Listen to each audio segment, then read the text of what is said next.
एक कहानी बताता हूँ, ठीक है। एक वाइफ दो नोटबुक लेके आई। 24 साल शादी को हो गए, तो बोली हमारी 25वीं नर्सरी आने वाली है, एक नोटबुक तू पकड़ एक मैं पकड़ता हूँ। बोले क्या करना है? और जितनी कंप्लेंट्स एक दूसरे के मतलब आती ना मन में, ये गलतियां वो लिखेंगे, और इस एनिवर्सरी के बाद उसको बदल देंगे, सुधारेंगे, तो जिंदगी कितनी अच्छी हो जाएगी। बोला ठीक है। और वो 50-50 पेज थे, वाइफ ने 50 के 50 भर दिए। और लिखने के बाद इतनी हल्की हुई, बस ये सब ठीक हो जाएगा ना, अब बंदा मेरा बंदा बन जाएगा। तो मेरी एनिवर्सरी की 25वीं, बड़े खुश, वाइफ ने दिया, देखो मेरी कंप्लेंट सारी, बस इतनी है, बस 50 पेज भरने के बाद। तो हस्बैंड की कॉपी उठाई, उसमें कुछ भी नहीं लिखा हुआ। उसको बड़ा गुस्सा आया। मैं, तुम यहाँ भी आलसी, तुम्हें लिखने में परेशानी है जाके यहाँ। उसने फिर बिठाया, गले लगाया, तो बोला यार कंप्लेंट तो मैं लिखने लगा था, तो मेरे को तो ना कुछ अच्छाइयाँ याद आ गई कि तू मेरे को कितना प्यार करती है। तू बीमार होने के बाद भी मेरे को खाना बना के देती है, मेरी माँ तेरे से लड़ती है तो फिर भी मेरे गंदे कपड़े धोती है, मेरे जूठे बर्तन मांजती है। हैं? तेरे को अपना पता ही नहीं होता, तू सबसे लेट सोती है फिर भी सुबह जल्दी उठती है। जब ये तेरी चार तीन चार बातें याद आई ना, तो कंप्लेंट्स तो बहुत छोटी छोटी लगने लगी। तो मैं लिखता क्या। फिर भाई बहुत रोई, तो बोली यार मैंने इस तरफ देखा ही नहीं कभी, तो तुम कितने अच्छे हो, सभी खिलाफ हो तब भी तुम मेरा साथ देते हो। हैं? मेरी छोटी छोटी बातें, ख्वाहिशें पूरी करते हो। ये बाद में कमेंट तो कुछ भी नहीं थी। बस वहां से उनकी जिंदगी बढ़िया हो गई। कंप्लेंट्स सबकी रहेंगी, क्योंकि इंसान हैं हम, रोज बदलते हैं। हालात जो भी आते हैं, इवेंट्स जो भी लाइफ में होते हैं, वो हमें बदलते हैं, कभी अच्छा कभी बुरा, कभी सही कभी गलत। सुबह के इंसान देवता लग रहा होता है, रात को वही शैतान लगने लगता है। कोई सुबह शैतान लग रहा है, रात को देवता लगता है। कौन से मियाँ बीवी नहीं है जो नहीं सोचता कि कहाँ फंस गया मैं, कहाँ फंस गई मैं, और शाम को कहता है शुक्र है यही है। होता है ना। उसी इंसान को हम रावण मानते हैं, कभी राम मानते हैं। तो दोस्तों कंप्लेंट्स रहेंगी। जीने का तरीका यह है, किसी की अच्छाई की तरफ देखना शुरू कर दो, और हर इंसान में कुछ न कुछ अच्छा जरूर होता है। Always look for the positives. ये हैबिट है दोस्तों।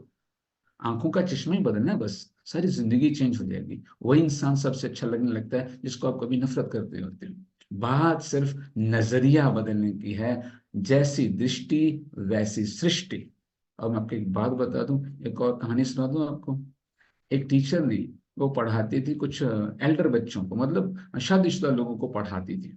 उसमें एक लेडी को बुलाया, बोली ब्लैक बोर्ड पे 20 नाम लिखो जो जिंदगी में तेरे बड़े अहम हैं। उसने 20 नाम लिख दिए। कुछ पड़ोसी थे, कुछ रिश्तेदार, माँ बाप, हस्बैंड, बच्चा, सब लिख दिया, एक ही बेटा था उसका। फिर टीचर ने कहा इसमें से 5 जो जरूरी नहीं है वो हटा दो, जिसके बिना जिया जा सकता है, हटा दिए। 5 और हटा दो, पड़ोसी बड़ोसी से सब हटा दिए। एंड में 4 रह गए हटाते हटाते, माँ बाप, पति और बेटा। अब मामला सीरियस, बोली 2 और हटाने पड़ेंगे। अब किसको हटाओ? उसकी आंखों में पानी आ गया, लेकिन उसने माँ बाप हटा दिए। अब हस्बैंड और बेटा। बोला एक और हटा। अब मामला बड़ा सीरियस, आंखों में आंसू आ रहे हैं, पर उसने बेटे को हटा दिया। फिर रोई, लेकिन टीचर ने पूछा ये मेरे को बता तूने क्यों किया। उसके कहना बड़ा प्यारा था कि मेरे माँ बाप अपनी दुनिया में बिजी हैं, और एक ना दिन मेरे को छोड़ के जाएंगे। बेटा शादी हो जाएगी तो अपनी जिंदगी में बिजी हो जाएगा, अच्छा मेरा एक ही बेटा है, लेकिन ये इंसान जो है, ये सारी उम्र मेरे साथ रहने वाला है। तो सारा रिश्ता यहीं पे आता है। आपने कभी कौशल्या राम की जय बोली? देवकी माता के मंदिर कितने हैं, लेकिन राधा का नाम साथ में है, लक्ष्मी का नाम साथ में है, सीता का नाम साथ में है। तो इस हस्बैंड वाइफ का रिश्ता याद रखना सबसे इंपॉर्टेंट है, सबसे इंपॉर्टेंट। अगर इसको हमने तवज्जो दे दी दो, कोई ऐसी ताकत नहीं है, कोई ऐसी खुशी नहीं घर में ना आ जाए, लेकिन हम इसको तवज्जो नहीं देते हैं।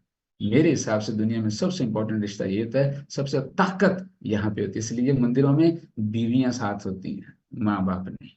सीताराम, गौरी शंकर, राधा कृष्ण, लक्ष्मी नारायण, चेक करो दोस्तों।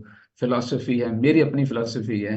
इस रिश्ते में बहुत कुछ है। अगर बरकतें चाहते हो, घर में प्रोस्पेरिटी चाहते हो, तो इस रिश्ते की कदर करो, दोनों तरफ से। थैंक यू सो मच इतनी शुभकामनाएं देने के लिए, इतने प्यार से सुनने के लिए। आज के लिए इतने, कल सुबह फिर से मिलेंगे।